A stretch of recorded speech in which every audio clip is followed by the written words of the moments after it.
السلام علیکم ورحمۃ اللہ وبرکاتہ. نحمده ونصلي على رسوله الكريم اما بعد فاعوذ بالله من الشیطان الرجیم. بسم اللہ الرحمن الرحیم. رب اشرح لي صدری ويسر لي امری واحلل عقدۃ من لسانی یفقهوا قولی. ہماری آج کی گفتگو کا موضوع ہے ہم عید کیسے منائیں. الحمدللہ رمضان المبارک اپنے اختتام کو پہنچا، خوشی کا موقع آیا. خوشی کے موقع پر خوشی منانا عین انسانی فطرت ہے اور ہمارا دین اسلام فطرت کے عین مطابق ہے. وہ خوشی کے موقع پر خوش ہونے کا حق دیتا ہے، انسانی ضروریات اور خواہشات کی جائز تکمیل کے ذرائع فراہم کرتا ہے. اسی لیے ہم دیکھتے ہیں کہ عید کے موقع پر نبی اکرم صلی اللہ علیہ وسلم نے خوشی منانے کی اور اس دن کو گزارنے کی بہترین تعلیم دی ہے. نبی صلی اللہ علیہ وسلم جب مدینہ تشریف لائے تو فرمایا تم سال میں 2 دن خوشیاں منایا کرتے تھے، یعنی اسلام سے پہلے. اب اللہ تعالیٰ نے تمہیں اس سے بہتر 2 دن عطا فرمائے ہیں، یعنی عید الفطر اور عید الاضحیٰ. یہ بخاری کی روایت ہے.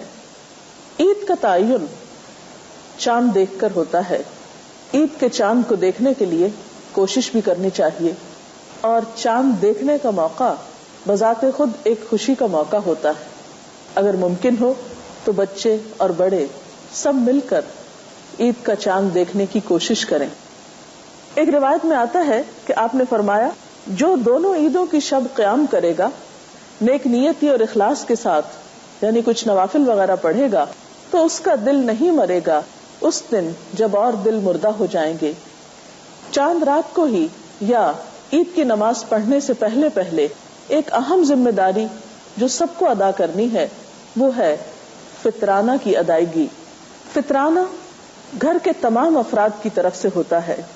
ہر مسلمان، غلام ہو یا آزاد، مرد ہو یا عورت، چھوٹا ہو یا بڑا، روزہ دار ہو یا غیر روزہ دار، صاحب نصاب ہو یا نہ ہو، حتیٰ کہ دودھ پیتا بچہ، اس کی طرف سے بھی صدقہ فطر ادا کیا جائے گا. یہ وہ صدقہ ہے جس میں تمام مسلمان شریک ہوتے ہیں. بہت سے مواقع پر جب صدقہ خیرات کی بات ہوتی ہے تو چند لوگ دیتے ہیں اور چند لوگ لینے والے ہوتے ہیں، لیکن اس صدقہ فطر میں سب کو شریک ہونا ہوتا ہے. حضرت ابن عمر سے روایت ہے کہ رسول اللہ صلی اللہ علیہ وسلم نے صدقہ فطر 1 صاع کھجور یا 1 صاع جو غلام، آزاد، مرد، عورت، چھوٹے بڑے ہر مسلمان پہ فرض کیا، یعنی سب کو ادا کرنے کا حکم دیا. 1 صاع کی مقدار تقریباً 2.5 کلو گرام کے برابر ہوتی ہے. یہ کھجور یا گندم یا دیگر اناج کی شکل میں بھی دیا جا سکتا ہے اور اس کی قیمت بھی ادا کی جا سکتی ہے. عید کا نام سنتے ہی ذہن میں زیب و زینت کا خیال آتا ہے. عید کے دن غسل کرنا، صاف ستھرے کپڑے پہننا. عید کے دن کی ابتدا بھرپور تیاری کے ساتھ ہونی چاہیے. اس دن خوشی کا اظہار کرنا چاہیے اور خوشی کے اظہار کے لیے گھر کی زیب و زینت اور اپنی ذات کی زیب و زینت کا اہتمام کیا جانا چاہیے.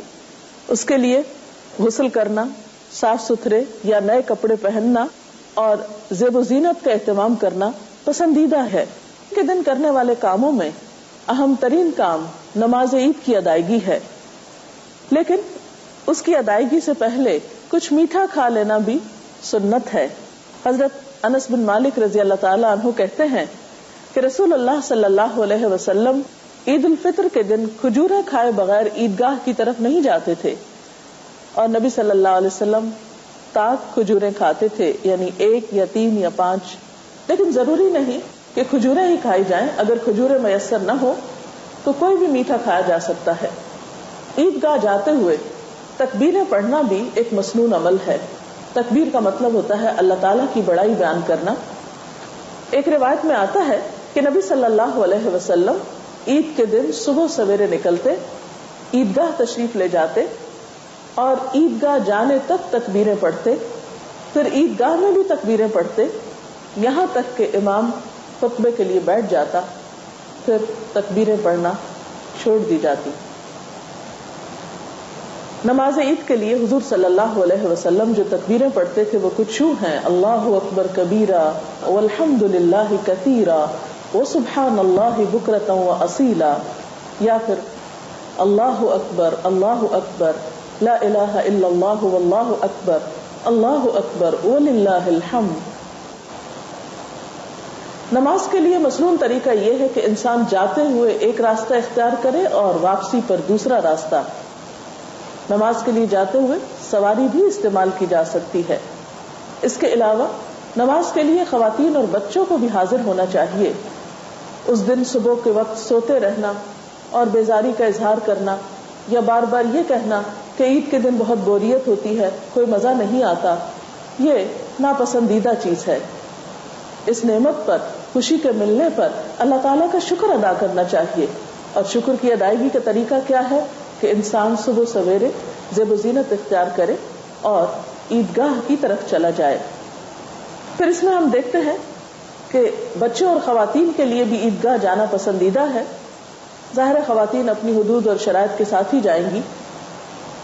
صحیح بخاری اور مسلم کی ایک حدیث ہے، حضرت ام عطیہ سے روایت ہے کہ رسول اللہ صلی اللہ علیہ وسلم نے حکم دیا کہ دونوں عیدوں کے دن ہم حیض والی اور پردہ نشین تمام عورتوں کو عیدگاہ میں لائیں تاکہ وہ مسلمانوں کے ساتھ نماز اور دعا میں شرکت کریں، البتہ حیض والی عورتیں نماز نہ پڑھیں۔ تو اس سے پتہ چلتا ہے کہ جن عورتوں کو نماز نہیں پڑھنا وہ بھی وہاں جا کر دعا میں شریک ہو سکتی ہیں۔ عید کا دن باہم ملاقات کا دن بھی ہے۔ باہم ملاقات کرنے سے مسلمانوں میں آپس میں ہمدردی اور محبت کے جذبات پیدا ہوتے ہیں۔ اس وقت ملاقات کرتے وقت تقبل اللہ منا ومنکم کی دعا دی جا سکتی ہے کہ اللہ تعالی ہمارے اور تمہاری نمازیں، روزے اور دعائیں قبول فرمائے۔ پھر اسی طرح عید سے واپسی پر مزید خوشی کا اہتمام کیا جا سکتا ہے۔ مثلا ہم صحیح بخاری میں دیکھتے ہیں، حضرت عائشہ رضی اللہ تعالی عنہا سے روایت ہے کہ کچھ حبشی نیزوں سے عید کے دن مسجد میں کرتب دکھا رہے تھے۔ حضور صلی اللہ علیہ وسلم کے پیچھے میں انہیں دیکھ رہی تھی۔ حضرت عمر نے ان کو ڈانٹا، لیکن حضور صلی اللہ علیہ وسلم نے فرمایا عمر جانے دو، اور ان سے کہا اے بنی ارفدہ تم بے فکر کھیلو۔ اسی طرح حضرت عائشہ کا بیان ہے کہ عید کا دن تھا، کچھ لونڈیاں بیٹھی دف بجا رہی تھی اور جنگ بعاث کے متعلق اشعار گا رہی تھی۔ اتنے میں حضرت ابوبکر تشریف لائے اور فرمایا نبی صلی اللہ علیہ وسلم کے گھر میں گانا بجانا؟ نبی صلی اللہ علیہ وسلم نے فرمایا ابوبکر رہنے دو، ہر قوم کے لیے عید کا ایک دن ہوتا ہے اور آج ہماری عید کا دن ہے۔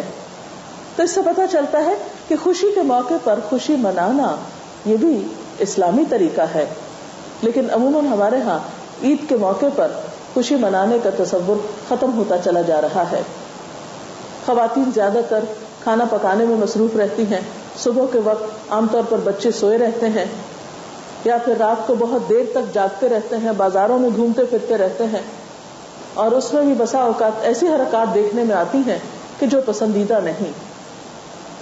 رمضان بھر روزے رکھ کر عید کی رات کو تقوی کے خلاف کام کرنا اسلامی اخلاق کا حصہ نہیں ہو سکتا۔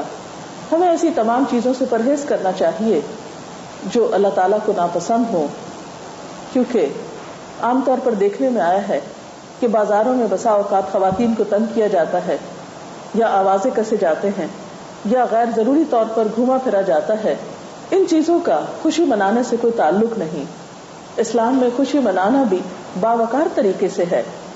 پھر اسی طرح بعض اوقات یہ بھی دیکھنے میں آیا ہے کہ خوشی منانے کے لیے ہم جو کپڑے پہنتے ہیں یا زیور پہنتے ہیں تو ان میں کمپٹیشن شروع ہو جاتا ہے، باہم مقابلہ بازی کی کیفیت ہوتی ہے۔ اس وجہ سے بھی خوشی بسا اوقات حسد میں تبدیل ہو جاتی ہے۔ ہمیں اس بات کا تو حق دیا گیا ہے کہ ہم نعمت کا اظہار کریں، اچھا پہنیں، اچھا کھائیں، لیکن اس بات کی اجازت نہیں دی گئی کہ ہم اپنی نعمت کا اظہار اس طرح کریں کہ دوسرے کی تحقیر ہو یا دوسرا تکلیف میں مبتلا ہو، یا صرف اپنی خوشی کا خیال رکھیں اور دوسروں کو بھول جائیں۔ رمضان کے علاوہ اس موقع پر بھی اپنے عزیزوں دوستوں کو یاد رکھنا، ضرورت مند لوگوں کو یاد رکھنا، ان کی ضروریات کا خیال رکھنا، یہ بھی ہمارے فرائض میں شامل ہے۔ حقیقی خوشی تو وہ خوشی ہوتی ہے جس میں سب شریک ہوں، صرف اپنی خوشی کا ہی نہیں دوسروں کی خوشی کا بھی خیال رکھا جائے۔ اللہ کرے کہ آپ سب کی یہ عید حقیقی خوشیوں کی عید ہو اور آپ اس میں خوب خوب انجوائے کریں. وآخر دعوانا ان الحمد للہ رب العالمین.